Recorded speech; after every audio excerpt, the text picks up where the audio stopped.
সকালে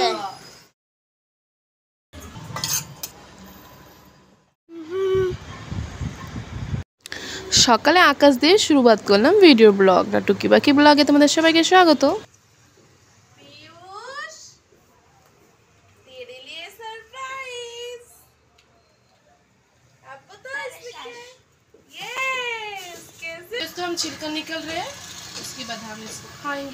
ইলিশ মাছ নিয়ে এসেছিল গোটা, তো সেই জন্য আমি কেটে নেবো সুন্দর করে। তো চলো ছোট ছোট করে কেটে নিই এবার। ইলিশ মাছটা কাটতে গিয়ে খুবই কষ্ট ছিল, কেন বডিতে একটু ধার নেই আমার। হ্যাঁ, তোমরা কারা কারা ইলিশ মাছ খেতে ভালোবাসো অবশ্যই কমেন্টে জানাবে। আমার তো ভালো লাগে না, তবে হ্যাঁ একটু পিস পিস আলা হয় ইলিশ মাছ, সেগুলো খেতে আমার কিন্তু খুব ভালো লাগে। তো মাছগুলো এখন নুন হলুদ মাখিয়ে নিচ্ছি এই ভাজার জন্য। এবার সুন্দর করে মাখিয়ে এখন কড়াইয়ে তেল গরম হয়ে গেছে, মাছগুলো আস্তে আস্তে ছেড়ে দেবো। সর্ষে বেটে নেওয়ার জন্য শিলপাটা নিয়ে নিয়েছি, লঙ্কা আর সর্ষে, এতে শুধু এই দুটো জিনিসই যাবে, আর কিচ্ছু যাবে না।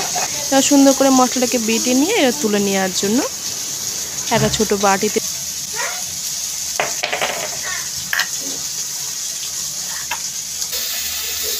সমস্ত মাছ ভাজা হয়ে গেছে, এখন তুলে রেখে দিলাম। এটা লাস্ট ছিল।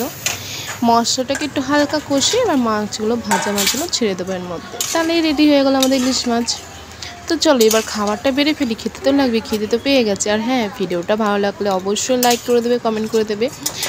আর কারা কারা এইরকম করে খাও সেটা আমাকে বলবে। এখানে হচ্ছে এঁচড়ের ডালনা ছিল, আর ইলিশ মাছ, আর হচ্ছে উস্তে ভাজা করেছিলাম, আর ঝিঙে দিয়ে আলু দিয়ে একটুনি তরকারি করেছিলাম। খেতে তো ভালোই লাগছিলো। চলো tata, bye bye, next video তোমাদের দেখা হচ্ছে। ততক্ষণ এই ভিডিওটা দেখার জন্য তোমাদের অসংখ্য ধন্যবাদ। আর আমার পরিবারে যারা আছো সমস্ত বন্ধুদের হলো স্বাগত। তো চলো আজকে খাবারের থালিটা দেখেছো কত সুন্দর লাগছে, চলো এবার খেতে দিয়ে দিই, চলো।